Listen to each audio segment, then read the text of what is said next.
दत्तभक्तीची उपासना कशी करावी याच्यामध्ये दोन पार्ट आहेत. एक तर तुम्ही साध्या सोप्या सरळ मार्गाने दत्तभक्ती करू शकता किंवा टेंबे स्वामींसारखी अक्षरशः ते हठयोगी म्हटलं तरी वावगं ठरणार नाही. अत्यंत कर्मठपणे त्यांनी काटेकोरपणे सर्व गोष्टींचं पालन करून त्यांनी ती उपासना केलेली आहे. पण ती सर्वसामान्य माणसाला शक्य असणारी उपासना नाही आणि संसारात राहून परमार्थ करणं हे अत्यंत कठीण गोष्ट आहे.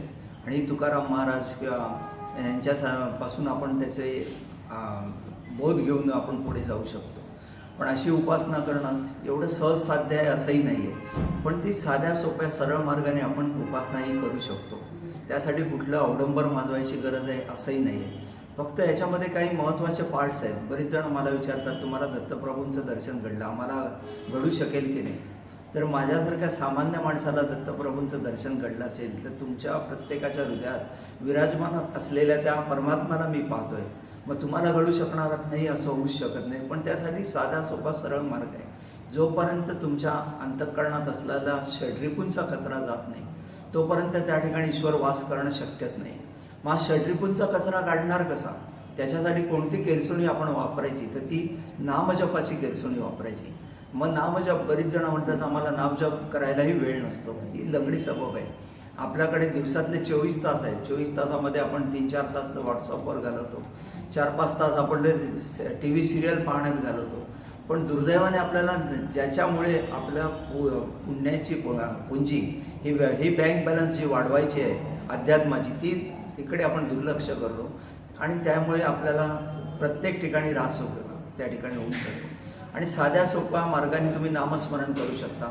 सकाळी उठल्यापासून तुम्ही मनातल्या मनात नामजप करू शकता. स्त्रियांनी स्वयंपाक करता करता नामस्मरण करावं. त्याच्यामुळे जी सात्विकतेचं तेज अन्नामध्ये उतरेल, त्याच्यामुळे तुमचा परिवार सगळा सात्विक निपजेल. जे कोणी मशीनवर काम करत असतील, काम करता करता त्यांना नामस्मरण करायला काहीच हरकत नाही. कारण मन तुमचं त्या ठिकाणी देवाच्या ठिकाणी करतं, तुमचे हात काम करत आहेत, तुम्हाला काही त्याच्यामध्ये फक्त काम सोडून कुठलीही गोष्ट करायची नाही. कारण कर्म हा पहिला देव आहे. दुर्दैवाने आपण पोथीपुराणं वाचायची असतात आणि सकाळी आपण रात्री उशीर झालेला असतो, पिक्चरला गेलेलो असतो किंवा TV सिरियलमध्ये लेट झालं, सकाळी उठायला उशीर होतो आणि मग आपण ती पोथी वाचायला वेळ मिळाला नाही, ती पोथी उचलतो आणि ऑफिसमध्ये जातो. आणि ऑफिसमध्ये गेल्यावर आपण पोथी वाचन करतो, समोर कस्टमर येतो, विचारतो तर उत्तर काय असतं, तुम्हाला कळत नाही का मी पोथी वाचते? हे चुकीच्या गोष्टी आहेत. जर तुम्हाला खरंच ईश्वराचं कर्म हे करायचं, ते उपासना करायची असेल तर तुमची कर्माची सांगड घालूनच तुम्हाला केलं पाहिजे. कर्म करताना तुम्ही कधीही अशा गोष्टी करू नका, कारण कर्म हा देव आहे आणि तो तुमचा अन्नदाता आहे, त्याच्याशी प्रतारणा कधी करू नका. साध्या सोप्या सरळ मार्गाने करायचा प्रामाणिक प्रयत्न करायचा आहे. सकाळी नामजप झाल्यावर एक 10 मिनटं आपण प्राणायामाला द्यायची. प्राणायामामुळे जी एनर्जी मिळते ती दिवसभरासाठी सुद्धा तुम्हाला ताजीतवाने ठेवू शकते. त्याच्यानंतर 10 मिनटं आपण ध्यानाला द्यायचे. ध्यानाला दिल्यानंतर बऱ्याच जणांची ओरड असते की आम्ही ध्यानाला बसलो की आम्हाला असंख्य विचार येतात. आता शांत बसल्यावर विचार येणारच आणि विचारांचा लगाम कोणाच्या हातामध्ये नाही. मग ते विचारांपासून आपण अलिप्त कसं राहायचं? प्रथम तुम्ही 10 मिनटं स्वतःच्या शरीराला बसण्याची सवय लावा.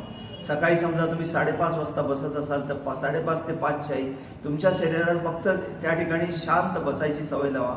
येणारे विचार येतील जातील, तुम्ही त्यांना अडवायचाही प्रयत्न करू नका. नंतर एक स्टेज अशी येईल, येणारे विचार येत आहेत जात आहेत पण ते तुम्ही निग्लेक्ट करू लागलाय, त्यांच्यापासून तुम्ही स्वतःला अलिप्त ठेवू लागताय आणि मग तुमची हळूहळू कॉन्सन्ट्रेशन लेवल वाढेल. आणि ही कॉन्सन्ट्रेशन लेवल वाढली का तुमची ध्यानाची पहिली पायरी तुम्ही गाठली आणि मग तुम्हाला त्याची अनुभूती वेगवेगळ्या येत जातील. त्या अनुभूतीपासून तुम्ही मार्गस्थ होऊ शकाल.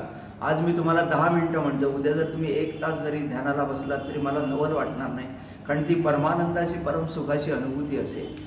आणि अशा रीतीने तुम्ही ध्यान करायचं आहे. त्याच्यानंतर आपलं दिवसभर नित्यकर्म जी आहे ती प्रामाणिकपणे आणि चांगल्या रीतीने करायची. कोणाच्या आत्म्याला दुखवायचं नाही, कोणाची फसवणूक करायची नाही, लांडीलपाडी करायची नाही. म्हणजे थोडक्यात चांगलं कर्म दिवसभरात करण्याचा प्रामाणिक प्रयत्न करायचा.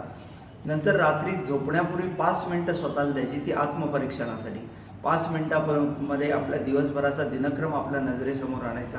आज मी कोणाला फसवणूक केली काय, कोणाची लुबाडणूक केली काय, कोणाला आत्म्याला दुखवलं का, तुमच्या चुका तुमच्या नजरेसमोर येतील. ते दुर्गुण तुम्ही हुडकून बाजूला काढायचे, सद्गुणांचा हिस्सा वाढत जाईल. आणि सद्गुणांचा हिस्सा वाढला की देवत्व तुमच्यामध्ये त्या ठिकाणी निर्माण होऊ लागेल आणि अशा रीतीने तुम्ही चांगल्या रीतीने जीवनामध्ये पुढे जाऊ शकाल. दुर्दैवाने आपण काय करतो, आपलं आयुष्य आहे दुसऱ्याचे दुर्गुण शोधण्यामध्ये आपण आयुष्य व्यतीत करतो. त्यामुळे स्वतःच्या दुर्गुणांकडे आपले दुर्लक्ष होतं. आपला मनुष्य जन्म कशाला दिलेला आहे ईश्वराने, तर स्वतःला सुधारण्यासाठी. दुसऱ्याला सुधारण्याचा मक्ता तुम्ही घेऊ नका, त्याच्यासाठी ईश्वर समर्थ आहे. स्वतःला सुधारण्याकडे आपण प्रामाणिकपणे लक्ष द्यायचं आणि हे करायचं. ते चांगलं वाचन करायचं, पोथी पुराणे जे काय.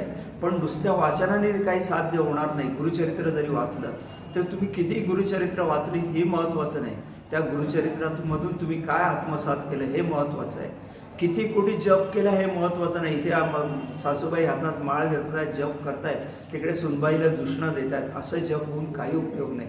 एखादा जप असं असतं तो अंतरात्मातून बाहेर पडतो, हृदयाच्या गाभाऱ्यातून बाहेर पडतो आणि तोच जप ईश्वरापर्यंत जाऊन पोहोचला जातो आणि तोच काउंट केला जातो. म्हणजे तुम्ही किती कोटी जप केला याच्यापेक्षा तुमच्या हृदयातून कोणता जप बाहेर पडला आणि तो ईश्वरापर्यंत कसा पोहोचला तोच जप तिकडे काउंट केला जाईल आणि त्या रीतीने तुम्ही ईश्वराच्या जवळ जायला घेऊ.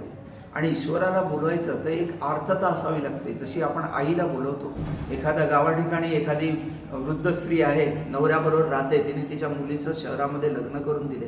तिच्या नवऱ्याने तिला प्रसूतीसाठी एखाद्या हॉस्पिटलमध्ये दाखल केले आणि ती आपल्या आईला तळमळते. प्रसूतीच्या वेदना तिला सहन होत नाहीत आणि आर्तपणे ती आईला साथ घालते की आई तू आहेस तरी कुठे, या वेदना या कळा मला सोसवत नाही आहेत. आणि गावा ठिकाणी झोपलेली तिची आई तडफडून उठते आणि आपल्या नवऱ्याला होतं, तर तुम्ही झोपलात काय, माझं लेकरू तिकडे तडफडत आहे. ही मग कोणतेही टेलिकम्युनिकेशन आहे. एका आईला घातलेली साथ जर तिच्यापर्यंत पोहोचत असेल तर ही गुरुमाऊली म्हणजे कोटी कोटी आईंचे तिच्यापर्यंत साथ पोहोचणार नाही असं होऊच शकत नाही. फक्त हृदयाच्या गाभाऱ्यातून ती बाहेर पाझरली पाहिजे, ती आर्तता बाहेर झिरपली पाहिजे, मग मात्र ती ईश्वरापर्यंत जाऊन पोहोचते आणि मग ईश्वराचं दर्शन तुम्हाला होऊ शकतं. पण ह्या ठिकाणी कुठेही तुमचा षड्रिपूंचा कचरा तिथे असता कामा नये. तो मात्र झाडून मन पवित्र आणि निर्मळ करणं ही अत्यंत आवश्यक गोष्ट आहे. तरच तुम्हाला ईश्वराची अनुभूती येईल, अन्यथा ती येऊ शकत नाही.